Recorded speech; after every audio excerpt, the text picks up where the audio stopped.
So ubu ngubu ngiye iwacu mu cyaro harashize igihe kinini ntataha, ako Imana ishimwe uyu munsi ndibye ndavuga reka nahe mu cyaro.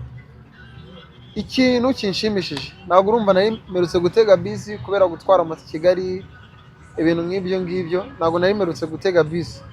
Ariko icyo nibuka igihe mbiherukira bari barimo baravuga bati mujye mucana amatara mu masaha ya nimugoroba, buri bisi yose cyangwa se ikinyabiziga cyose kigomba kugenda gicanye amatara.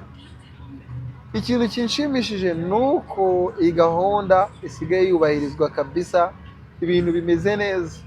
Ubu amatara ari kwaka mu modoka, turi kugenda turebana ijisho kuri umugenzi twicaranye turi kurebana, which is good actually. Ni byiza, ni ibintu byo gushima, dukomereza aho kabisa, abashoferi bakomeze bacana amatara oji cyane.